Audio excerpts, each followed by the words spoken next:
Good afternoon, and thank you for joining the Oregon Employment Department for our weekly media briefing. A couple of quick reminders. This call is being recorded, and we will send it out after the briefing. You will be called upon to ask your questions in the order you RSVP to the event. Please limit yourself to one question and one follow-up question. I know that some folks are joining us via phone only and have had issues with not being able to unmute themselves. If you are joining us by phone, please make sure to hit *6 to unmute yourself. Anyone experiencing technical difficulties or unable to ask their questions can send an email to oed_communications@oregon.gov. I would now like to turn it over to David Gerstenfeld, Acting Director of the Oregon Employment Department. Please go ahead, David. Thank you. And good afternoon, everyone. Thank you for joining us today. This week, we've continued our work to pay benefits to people awaiting their new benefits under the Continued Assistance Act. We're working to ensure people have their benefits as quickly as possible. We know how important these resources are to people, and we will continue to dedicate our employees' efforts to getting those claims out the door and into the hands of Oregon workers as fast as we can. Well, we've been paying most PUA benefits already. People who had used up all of their PUA benefits under the CARES Act or whose claim had been in effect for more than a year have more difficult situations. We're making programming adjustments so we can pay current and retroactive payments to those people. Our current best estimate is that PUA claimants who have not yet received their benefits under the Continued Assistance Act PUA extension will see the payments in the online claim system by this Saturday. As a reminder, those people will also receive payments for the additional $300 FPUC payments for those weeks they are eligible. In last week's media statement, we informed you that we received new guidance from the U.S. Department of Labor stating that everyone in the PUA program is entitled to an additional 11 weeks of benefits under the Continued Assistance Act. That differs from earlier guidance we had received, which put the PUA cap at 50 weeks of benefits. One thing to note is that some people may still only receive 50 weeks of benefits. This has to do with how many weeks they had remaining on their claim when the federal government instructed us to turn off high extended benefits on December 12th. We've created a detailed page on our website to help people figure out when their 11 weeks start and end so they can know how many weeks of PUA benefits they have available. Visit unemployment.oregon.gov/PUA-extension for more information. The U.S. Department of Labor required us to change 2 questions and add a new question to the PUA weekly certification. The results of these mandated changes is that people who were employees and had their hours reduced no longer can receive PUA benefits unless they also qualify for PUA with one of the other eligibility reasons. People will still be eligible for PUA if they were laid off or lost their job because of a temporary or permanent business closure. This change does not impact people getting PUA benefits based on being self-employed. The other required change from the U.S. Department of Labor, though, is that those self-employed people do have an additional question they must answer. They can continue receiving PUA benefits if their business slowed down significantly due to COVID-19. When filling out the new PUA weekly certification, people can click the link next to each question to get more information on what the questions mean. We know people receive communication from us in many different ways, and they sometimes say different things. We try our hardest to put the most accurate and easy to understand information out there, and we can do this most easily online, whether it's on our website, social media, or in emails. Many letters are automatically generated and sent out by our computer system, and unfortunately, we are sometimes unable to modify what the letters say. I know this is confusing.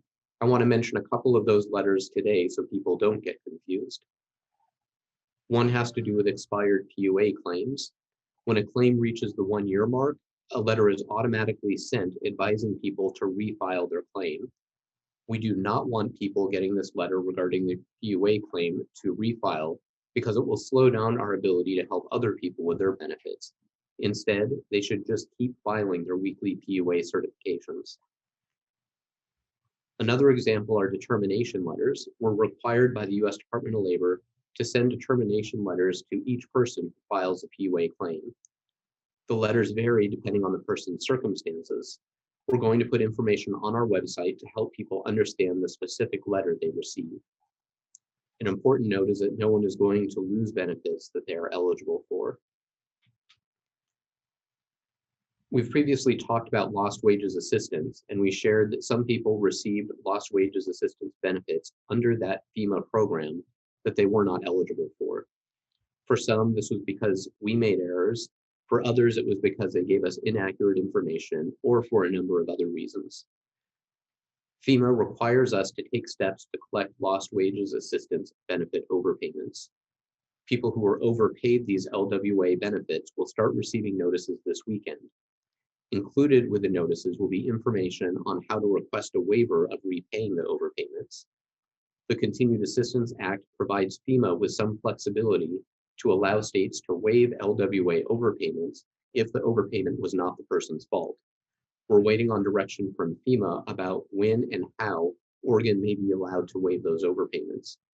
We will let claimants and the media know when we receive more information from FEMA, and certainly intend to use our discretion to waive those overpayments where we can. Anyone who receives a notice that they need to repay an LWA overpayment and they believe that the overpayment was caused by the employment department should submit a waiver request. More details will be included in the mailed notices, but you can also search for more information about overpayments at unemployment.oregon.gov. Again, we know these letters can be confusing, and we know how hard it is to not be able to quickly get answers. We hope this helps reduce confusion. We'll include links to these sample letters in our weekly Friday email updates to subscribers, and we'll also add them to our website. We've spoken previously about the new identity verification requirements that were created by the Continued Assistance Act. Oregon was already meeting those requirements, but we continue to implement more tools to prevent criminals from stealing from the Unemployment Insurance Trust Fund. To further reduce fraud, we are improving and expanding on our identity verification process in a partnership with a third-party vendor. It will be available in English and Spanish, and people who speak other languages will also receive instructions on how to complete the process. People may begin to see this additional safeguard against fraud in the coming weeks. We're not going to give out too much information on the process or what it looks like, because we don't want to help fraudsters trying to target our trust fund. But we want to be transparent and let you know about this additional fraud protection that we and some other states are implementing. And a reminder that if somebody gets a 1099-G or other information from the employment department indicating that they filed a claim for benefits and they didn't actually file a claim for benefits, we want to know right away.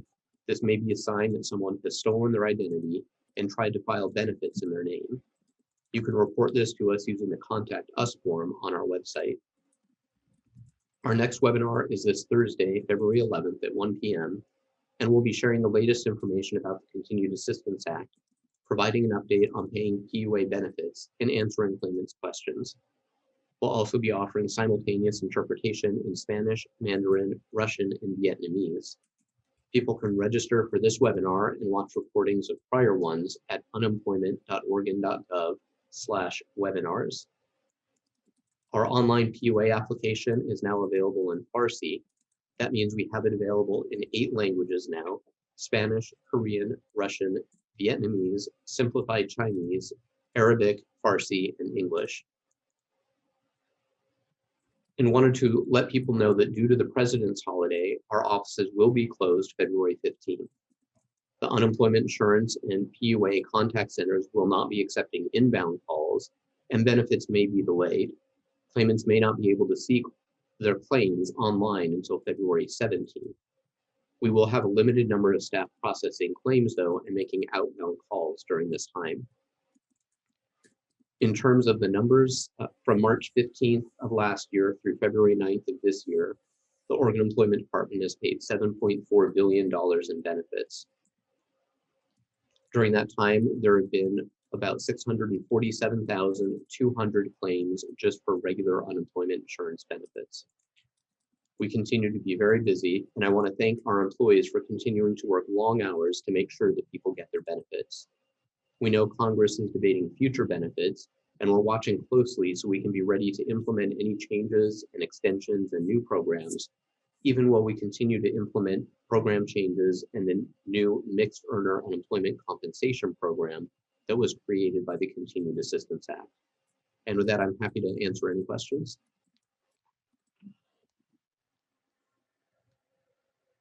Thank you, David. Now we are opening the lines to members of the media to ask questions. We will call on you in the order you RSVP'd. A reminder, if you are joining us by phone, please be sure to hit *6 to unmute yourself. If you don't get your question answered, please email oed_communications@oregon.gov. So the first question will be from Peter Wong from Pamplin Media.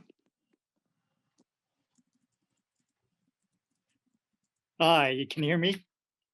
I can, Peter. Okay, thanks.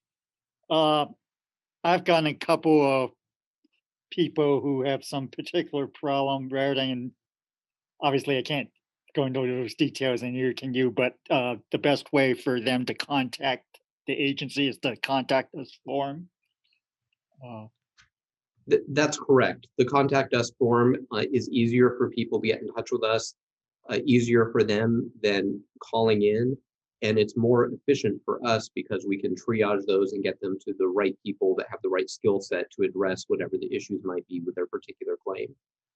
Okay, thanks. The other, I'm obviously not going to ask you about any particulars about what's going on in Congress, although I gather the House Ways and Means Committee is starting its hearings on its proposal, which I think they have a different end date than the president has proposed. And I know Senator Wyden also prefers the September date. I just have one technical question on that, though. There's a reference in the summary materials to short-term compensation agreements. Is that federal government speak for work share in Oregon? Or are they referring to some other program I'm not familiar with? No, you're right. The STC, or short-term compensation program, is what we refer to as work share in Oregon. And Oregon has had an operating work share for decades now. Okay. Quickly, do you see any problems with, as I said, these details are not final yet, and I know Congress is probably going to cut it pretty close again to the March deadline, but from what you have seen any problems on what's being considered? I'm hesitating a little bit because it does sometimes depend so much on those little details.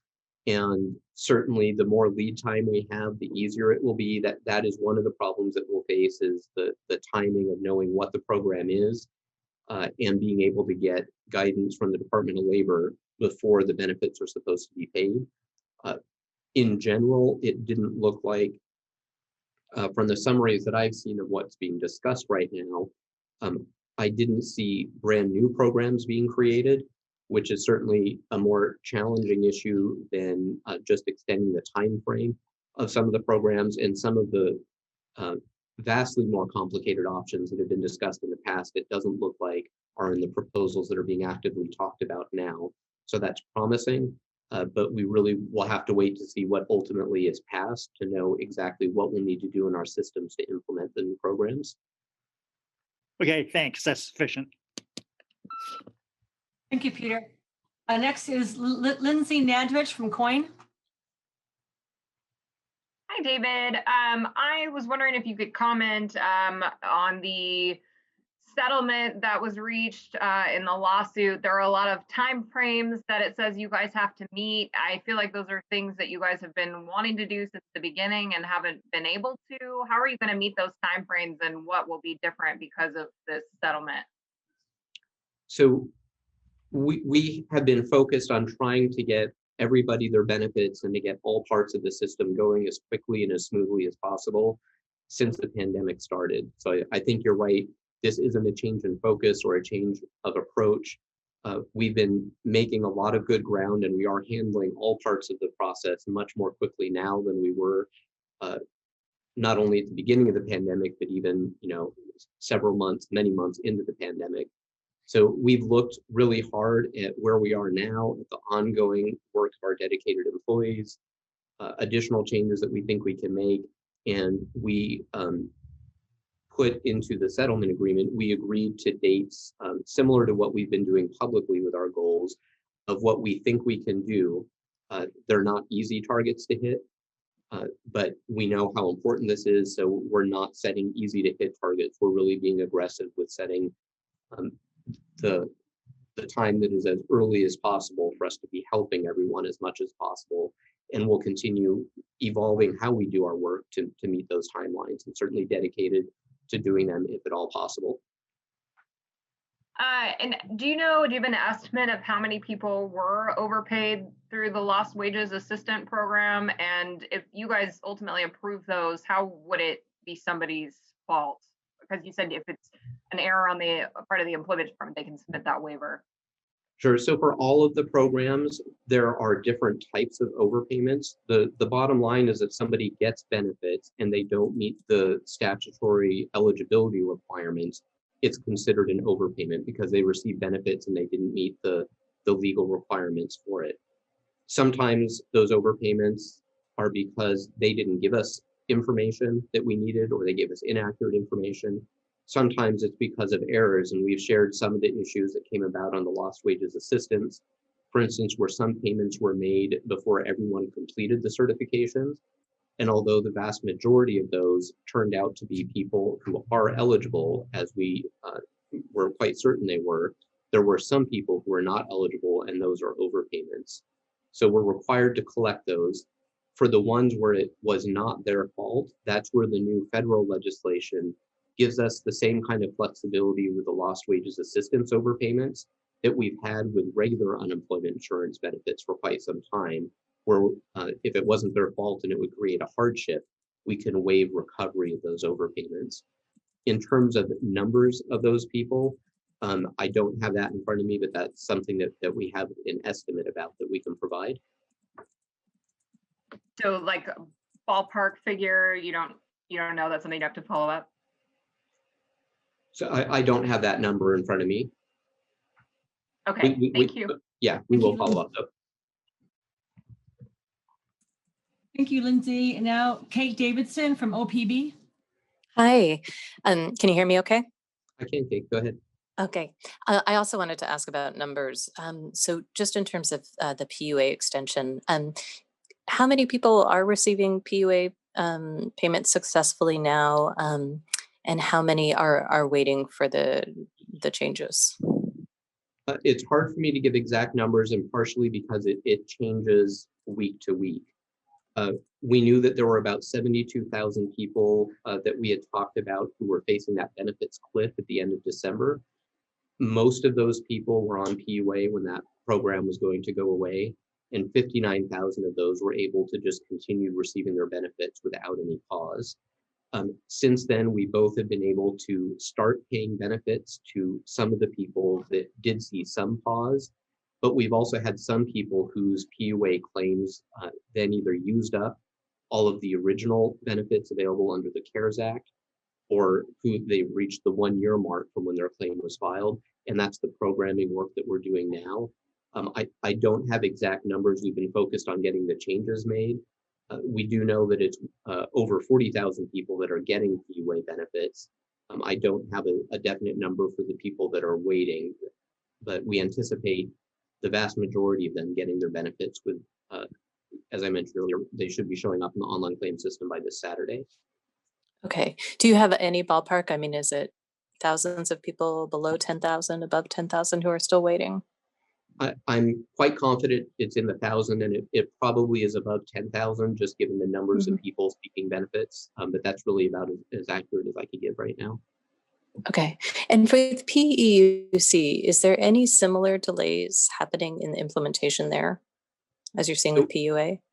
We did have some. The PEUC coding work that was needed was done. There are some complications where people that were on PEUC or PUA need to shift back to the other program. So there can be some complications there, but all parts of the PEUC extensions from the Continued Assistance Act have been implemented. There are some of those claims where it takes some manual work on our employees' time as people maybe use up their old PEUC weeks and they have more weeks available, or they go from back and forth between PEUC, regular unemployment, and PUA. But we're working on those individual claims, and that's a pretty small percentage. Okay, thanks. Thank you, Kate. Mike Rogaway from the Oregonian. Thank you. Hello, David. Hi, Mike. Hey, it seemed like things went in the first weeks after the extensions were passed in December. Things seemed to go fairly smoothly in the rollout of new benefits, and it has felt somewhat rockier over the last 2 weeks. Is that an accurate assessment? What would you say fundamentally has changed, if it is accurate? I don't think anything has changed. We focused on doing the parts of the Continued Assistance Act that would help the most people the soonest. And we tried to give some predictions as to when we would have the different types of new programs under the new federal legislation available. Our team did a great job, I think, of getting those initial changes made very quickly, so there was no break in benefits. The additional $300 started paying out very quickly. Some of the other changes that need to be made, like the ones to the PEUC program that were much more complex, and the implementation of the changes to PUA were just more complicated parts of the program to implement. For instance, it wasn't just adding 11 weeks of benefits to everyone on PUA. The specific, it wasn't just updating the total cap on the number of weeks of benefits that each person on PUA could receive. Each claim really has to be looked at to determine how many total weeks they can receive under the federal guidance that we got for the Continued Assistance Act. So it was just that some of the programmatic changes were more nuanced and a lot more complicated. And I think I've shared before, kind of as we get further into this and we have more and more layers of the programs, certainly the testing and the opportunities for there to be unintended consequences grow. And it just does make it more complicated to make the intended change without it having an accidental impact somewhere else. Good, thank you. Keaton Thomas, KATU. I guess, okay, so thanks, David, I appreciate it. One question that I had for you, again, Keaton with K2, is as it relates to, last week we heard up in Washington, Governor Inslee signed a bill that provided some relief for the businesses as it relates to the, whatchamacallit, I'm blanking on it, the unemployment tax rate. Also, I believe increased the minimum for the people who are collecting unemployment benefits. I guess my question is just where are we at in the legislature? Are you having any additional conversations with lawmakers on bills that I haven't seen thus far? I think the two that I've seen so far have been as related to school employees. Have there been any further conversations about the unemployment tax rate or anything else?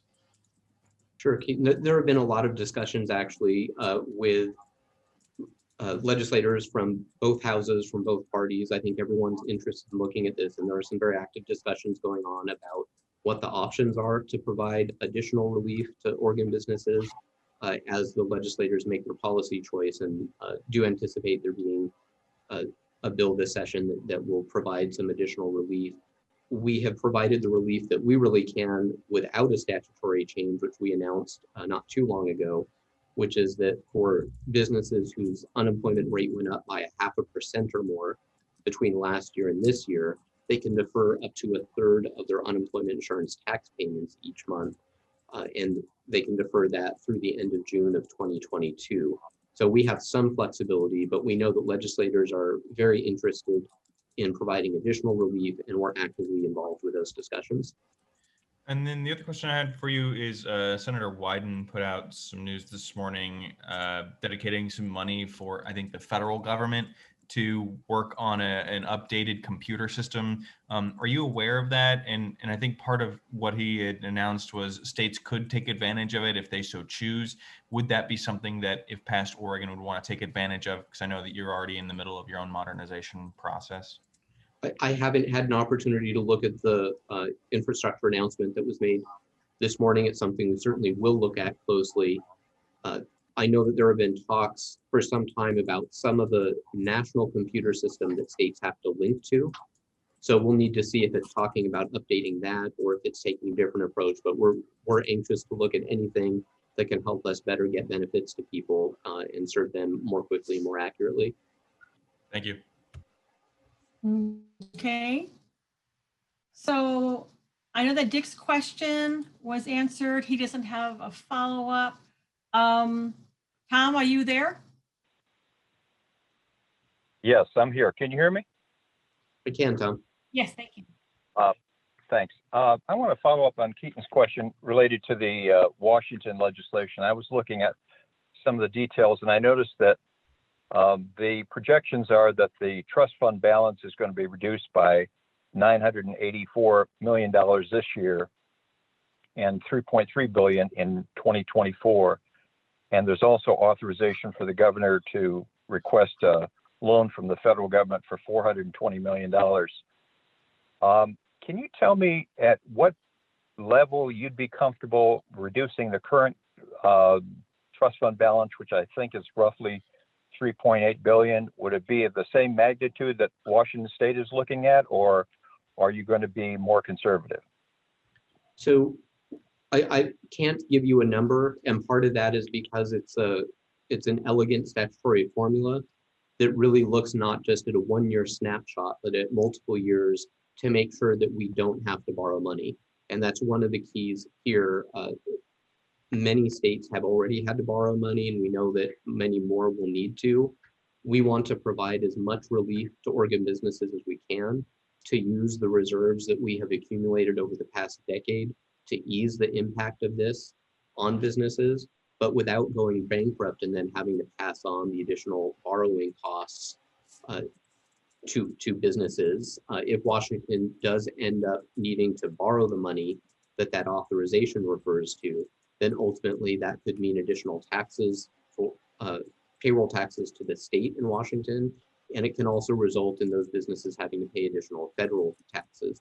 So we do think that there is some opportunity for significant relief to Oregon businesses, but I can't put an exact dollar amount on it. That's one of the things we're running a number of different models and scenarios to see what will provide the most relief and most long-term protection for Oregon businesses.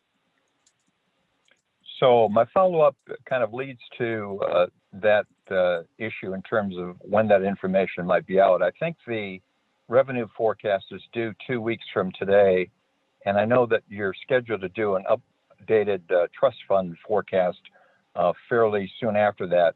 Is it fair to presume that the next trust fund forecast will include some of the provisions that you've just talked about as part of looking at what might be possible? Well, our public-facing trust fund forecasts show, based on current law, what the projections are in current economic situations. When we start talking about the possible changes to the trust fund, there are a lot of different types of changes that can be made and lots of different combinations of changes. So until we know what policy decisions are being made of how to provide the relief, what parts of that formula to adjust, we probably won't be putting out lots of public-facing scenarios because we're running them pretty constantly with minor variations and in different combinations. And we want the team doing that work to really focus on seeing the impact as the policy decisions are being considered. Okay, once we know what those are, that's something that we certainly intend to share to show what the short and long-term impact will be to businesses and to the trust fund.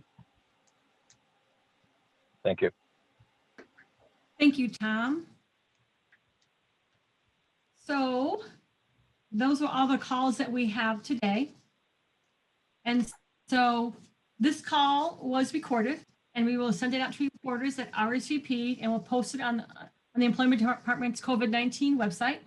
We thank you for participating today and everything you are doing to keep Oregonians informed. Have a great day. Thank you, everyone.